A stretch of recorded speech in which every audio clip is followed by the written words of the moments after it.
gente de Salvastor. Y estamos en comunicación. ¿A dónde tienen que llamar? Perdón. Al WhatsApp de la radio 115379-8990.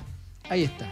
Y estamos en comunicación con Esteban Paulón, es diputado nacional y es uno de los que presentó la semana pasada la denuncia o el pedido de interpelación a Spagnuolo y Karina Milei y la creación de una comisión investigadora por estas escuchas, audios vinculados a las supuestas coimas o presuntas coimas de la Agencia Nacional de Discapacidad. Esteban, ¿cómo estás? Pablo Vinocur te saluda. ¿Qué tal, Pablo? ¿Cómo te va? Buenas noches. ¿Todo bien? Bien, bien. No me gusta ir a comprar ropa. Te iba a preguntar, ¿no te gusta? Sos de los míos. No. Soy bastante práctico. Cuando tengo que ir a comprar ropa, trato de ver, decido y voy derecho. Qué plomo que es. Qué plomo. Y lo peor, Sí, perdón, me obligás a hacer una catarsis más. Lo que más detesto es entrar a un shopping y escuchar esa música de mierda que te ponen. ¿Qué es esa música que ponen en Y los aparte shopping? puede ser acá o en la China, viste que es el no lugar, el shopping. Sí. Y otra cosa que también me molesta es el olor. Hay un olor ¿a qué es el olor? Es un perfume artificial. A perfumina, no sé. Sí, no, muy feo. Pero bueno, en fin, hecha este descargo, vamos a hablar un poco de actualidad. Contame primero, Esteban, ¿cómo fue que un poco vos junto a otros diputados instalaron masivamente el tema de estos audios o escuchas que se habían filtrado? ¿Cómo fue que tomaron el micrófono para introducir este tema en la agenda pública? No, la verdad que nosotros teníamos el miércoles pasado la sesión por el financiamiento del sistema de discapacidad, la emergencia en discapacidad que el presidente había vetado y que teníamos que insistir, o habíamos asumido el compromiso con las organizaciones para insistir, y de alguna manera cuando tomamos conocimiento de los audios que mostraban este operatorio, que presuntamente describen una operatoria en un área tan sensible como es la agencia de discapacidad, que estaba prácticamente estructurada sobre la base de distintos tipos de retornos, unos de mayor monto con la droguería, con la suizo-argentina, que según lo que dice Spagnuolo subían a Karina Milei y por tanto al presidente, a Lule Menem, todo eso es un esquema que funciona en unidad. Y después algunos otros kioscos, planteaba Spagnuolo, más pequeños, de 20, 25 mil dólares por mes, un montón de plata. Un montón. Que era de otros prestadores del sistema, hospitales, escuelas, traslados. La verdad que nos indignó primero porque sabemos que en esas áreas tan sensibles el gobierno intentó instalar la narrativa de que ahí estaban los curros, ¿no? Y que parece que los curros eran las pensiones mal otorgadas, los servicios sobrefacturados, pero resulta que finalmente donde estaba el curro era justamente en este esquema que armaban distintos funcionarios y que se aprovechaban de esos recursos exiguos a los cuales el gobierno dice que no alcanzan y que no hay dinero para financiar ilegalmente la política y a los políticos, y eso desde ya tenía que ser puesto sobre la mesa, sobre todo para investigar, Pablo. Nosotros tenemos una vocación de que de esto se sepa. Lo que no puede pasar es el silencio del gobierno, que no dice esta boca es mía, que hoy ha ensayado algunas explicaciones un poco débiles, un poco light, ¿no? Como medio lavadas, con un presidente que no dice nada, que acaba de agradecerle a su hermana el haber armado La Libertad Avanza a nivel nacional, pero que también dijo el que las hace las paga, en el fragmento que ustedes compartían justo al aire, y vos decís, ¿cómo el que las hace las paga? Si finalmente acá hay sectores que la están haciendo y evidentemente no la van a pagar. Entonces creo que ahí tenemos un desafío de poner sobre la mesa este tema, en paralelo a la investigación que pasó en la justicia, también asumir un rol activo desde el Congreso, en principio poniéndolo sobre la mesa este debate y después obviamente avanzando en, si podemos, el pedido nuestro, tanto las interpelaciones como una comisión investigadora que nos permita saber qué es lo que ha pasado en el Andis y si no pasa en otras áreas que tienen contratos mucho más altos en dinero con la suizo-argentina que el que tenía Andis. Bien. Cuando vos lanzaste este pedido de interpelación, comisión investigadora, o sea, apenas escuchaste los audios, básicamente, porque los audios creo que trascendieron el martes y la sesión fue el miércoles. Sí, es cierto. ¿Te imaginabas que iba a crecer tanto esto?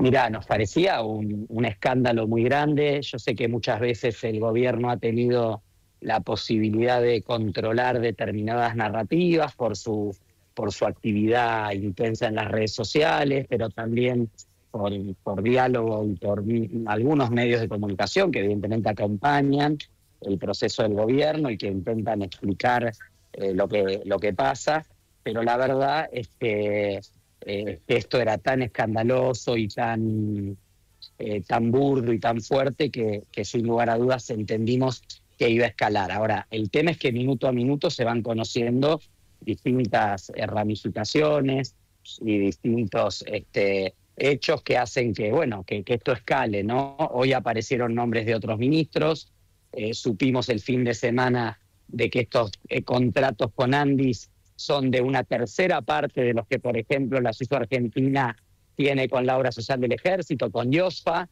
Eso nos hace dudar en cuanto a que si esa operatoria estaba en Andis, ¿por qué no estaría en otras áreas? Entonces creo que se va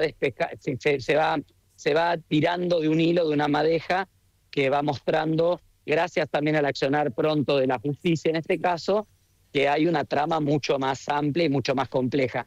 Y quiero decirte que parte de la historia de los personajes que están acá le dan verosimilitud al relato, porque cuando uno plantea que la hermana del presidente, la secretaria general de la presidencia, Karina Milei, puede estar implicada en estos hechos, recuerda en este gobierno valijas de Laura Rieta, el caso Libra, que en el caso Libra Karina aparece también implicada. Y antes de llegar al gobierno, recordamos a Pallarols contando que le querían cobrar $5.000 para ir a cenar con Milei, actividades de recaudación de campaña que varios empresarios describieron que tenían que dejar sobres con dólares en la cartera de Karina. Entonces digo, hay como una línea de conducción en una historia que le da verosimilitud a esto que cuenta Españolo, que tendrá que determinar la justicia si es cierto o no, pero que evidentemente hay muchos indicios, al menos para que nos mueva a nosotros a querer investigar y tratar de llegar a la verdad. Esteban, ¿vos crees que... A ver, acá me parece que hay dos líneas que hay que mirar, que obviamente están entrelazadas. Por un lado tenemos un audio de Spagnolo diciendo que prácticamente tenía la dirección intervenida por Lule Menem, que Lule Menem pedía coimas y que después él tenía que repartir una parte con Karina, 3% habló. La gran pregunta es, y me parece que es lo que está dando vueltas, es si Menem, en este caso Lule, en caso de que esto se compruebe, era un llanero solitario que invocaba el nombre de Karina para hacer esto, o si realmente Karina está detrás de esta maniobra. Porque políticamente, vos lo sabés muy bien, no es lo mismo si el que está atrás de la maniobra es un funcionario menor, porque no deja de ser un funcionario importante, pero menor, y otra es si es la hermana del presidente. Ya una cosa habla de un escándalo de corrupción. La otra cosa nos habla o nos lleva a una crisis institucional. Primero que la hermana del presidente es el presidente. Exacto, sí, en otro caso podría no ser ni un escándalo, digamos. En este caso estamos hablando de una sociedad política. No, obviamente, por supuesto, pero estamos hablando de un presidente que, según supimos a través de un periodista que compartió anoche un mensaje que dice que le llegó de Javier Milei, y entendemos tiene cierta veracidad ese mensaje, el propio presidente dice, ante la corrupción cae todo el mundo, menos Karina. No se entendió ahí si quisieron decir que Karina estaba implicada en la corrupción y no iba a caer, o si Karina estaba por fuera de los hechos de corrupción. Ahí hubo quizá algún problema en la transcripción, fue una defensa un poco compleja, se ensayaron explicaciones fallidas durante todo el día, esta idea de que supuestamente la Andis había sido trasladada, después eso fue desmentido porque el propio gobierno la devuelve al Ministerio de Salud cuando se va Mario Russo y entra Mario Lugones. Entonces hay muchas contradicciones en la explicación y obviamente son dos cuestiones diferentes si esto termina en Lule Menem o si llega a Karina Milei. ¿Y vos qué crees? Por supuesto No, yo creo que hay un esquema de recaudación porque es el modus operandi que ha venido funcionando. Cuando vemos Libra, también allí está Karina Milei en el medio. Sí. Y los empresarios han admitido que les pedían dinero para reunirse con Javier Milei.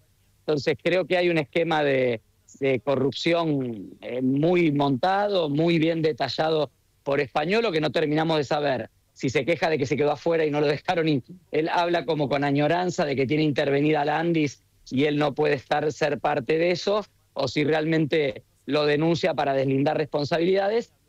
Denuncia que tendría que haber hecho en la justicia cuando él tomó conocimiento de este presunto delito que, según él, involucraba a distintos actores. Ahora, también hay que decir, Pablo, que cuando se hacen los allanamientos de la justicia y uno de los hermanos Kovalevker aparece en su auto con sobres de dólares, bueno, la literalidad del caso es total. O sea, ya ni siquiera es figurado el pago de sobres. Estaban ahí los sobres en un operativo en el cual él intentaba escapar. Ahora apareció el hermano y a la tarde, que estuvo varias horas ausente, él y su celular, que era requerido por la justicia.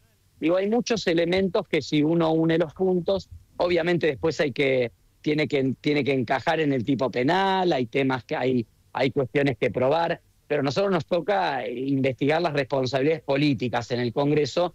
Por eso el ministro Mario Lugones, Karina Milei, eventualmente Españolo, que ya no es funcionario público, pero que era funcionario público cuando supo de un delito que denunció, tiene que venir al Congreso a dar explicación. ¿Milei qué juega todo esto para vos? Javier Milei. Yo creo que hay una parte... Mira, esto golpea en el corazón del relato mileísta en términos del fin de la casta, ¿no? Porque en una de las áreas más estigmatizadas, en la cual incluso el vocero se dio el lujo de mentir, diciendo que se había otorgado una pensión con una radiografía de perro, eso después fue desmentido, él insistió meses después en que sí se había otorgado, donde se decía que el curro eran las familias que intentaban que les brinden las prestaciones, aparece esta punta del iceberg, que evidentemente es parte de un negocio más grande, porque la Suizo-Argentina es el principal proveedor del Estado en materia de medicamentos. Por lo tanto, como te decía antes, uno puede pensar que lo que pasaba en Andis podría haber escalado a otras áreas. Y entonces, como esto pega en el corazón del relato, y en un momento donde buena parte de la sociedad que lo bancó y lo banca Milei siente que está haciendo un esfuerzo importante para que la inflación se desacelere, para que la economía se estabilice, pero de golpe ve que del otro lado encuentra las mismas metodologías de siempre, los mismos nombres de siempre, y un gobierno que no termina de dar respuestas ni termina de equilibrar un poco más los esfuerzos que hace la sociedad para sostener esta precaria estabilidad económica que tenemos. Bueno, lo intentan preservar, entonces aparece el relato de, no, Milei no sabía, es el entorno, él es una persona 100% transparente. Bueno, reitero, Javier y Karina son indivisibles, lo han dicho ellos mismos, y es muy raro pensar que si algo de esto sucedió, el presidente no hubiera estado al tanto. Bien, ¿qué pasa ahora en el Congreso? Mañana tenía que ir Lugones. Entiendo que suspendió su visita. Sí. Bueno, Lugones, como otros ministros, les cuesta venir al Congreso. Mañana va a haber una reunión de comisión donde se van a pedir las explicaciones. A la tarde vamos a estar comenzando el debate para constituir la comisión del fentanilo contaminado, que también lo involucra a Lugones como ministro por la falta de controles y el desmantelamiento que junto con Federico Sturzenegger hicieron del ANMAT, y algunas explicaciones más que tiene que dar Lugones. Y el miércoles viene el jefe de gabinete de ministros al Congreso, ¿no? Y creo que más allá de las preguntas que le hicimos hace unas semanas, porque las preguntas se hacen por adelantado, este es un tema que va a estar presente porque es el tema de agenda y porque si el gobierno sigue sin dar explicaciones claras, le va a pasar como le pasó con Libra. Va a arrastrar este tema meses y meses porque no es contundente, porque no logra despejar las dudas y porque creo que en este caso, diferente de Libra, es una operatoria de la corrupción mucho más familiar para la gente, es mucho más claro de entender. Hay un medicamento, hay una droguería que lo vende o se le adjudica directamente, hay licitaciones amañadas, hay un retorno para los funcionarios que facilitan eso y hay un esquema de recaudación. Eso la gente lo entiende mucho más que el otro, que es criptomoneda, blockchain, un montón de temas muy técnicos. Entonces creo que si el gobierno no da una explicación urgente, clara y contundente, que no sea el presidente es honesto, esto no tiene nada que ver, bueno, le va a costar despejar del imaginario social que finalmente el gobierno que recortaba derechos y que negaba prestaciones vivía un jubileo de la coima en determinadas áreas del Estado. Yo tengo una consulta. Yo tenía entendido que Lugones iba a ir mañana. O sea, tenía previsto ir antes de que estallara, sí, por el tema del fentanilo. Que venía, no, perdón, por el tema de la discapacidad, pero para explicar la parte política de la discapacidad. ¿O no estaba confirmado? No, nosotros teníamos convocada y confirmada mañana a las 2 de la tarde una reunión de la Comisión de Peticiones, Poderes y Reglamentos, que es la que tiene que abocarse a crear la comisión investigadora del tema fentanilo. Ese es un acuerdo que se logró en la última sesión, hay un compromiso de todos los bloques de hacer el martes una reunión informativa y el próximo martes ya dictaminar para ir al recinto. En el medio aparece el escándalo españolo, las comisiones de salud y discapacidad convocan a Mario Lugones para que pueda concurrir a dar explicaciones. Hasta la tarde de hoy teníamos entendido que venía, así nos lo informó el presidente de la Comisión de Salud, Pablo Schedlin. Ahora acabo de escuchar por ustedes que sería posible que no venga, cuestión que sería consistente con la actitud que ha tenido antes el ministro en temas menos espinosos y en los cuales estuviera menos expuesto, ¿no? Así que es verosímil que no venga mañana. Ahí yo no tengo confirmación oficial de que él haya avisado que no venía. Bien. Última pregunta, es más conceptual, que ahora voy a hablar un poco de eso. Tiene que ver con que, más allá del escándalo de corrupción, había también un debate sobre el tema de discapacidad que excedía la cuestión de corrupción. Parece como que en la Argentina todas las cuestiones de corrupción a veces tapan las decisiones políticas de fondo que toman determinados gobiernos, que son incluso mucho más graves que la maniobra de corrupción. Hablo puntualmente del tema de recortarle todos los fondos a los discapacitados, que son los que más lo necesitan. ¿Alguna reflexión sobre esto? No, me parece que obviamente muchas veces estamos sobre la agenda y que también a veces planteamos debates como si fuera un Boca River en todo momento, y aparece el debate de la emergencia en discapacidad y estamos ante un gobierno que no se mueve un centímetro de su decisión, que es recortar todo, y una falta de diálogo y entendimiento con referentes del sector que entienden y tienen claro que el sistema está atravesando una crisis que no empezó con Javier Milei. El sistema de discapacidad está en una situación compleja hace mucho tiempo y todo el tiempo perdemos oportunidades de discutir el mediano y largo plazo de cómo reformar el sistema, y entonces entramos en un debate que no tiene ningún sentido y que solo estigmatiza, de que si tenemos más personas con discapacidad que si hubiésemos tenido una guerra.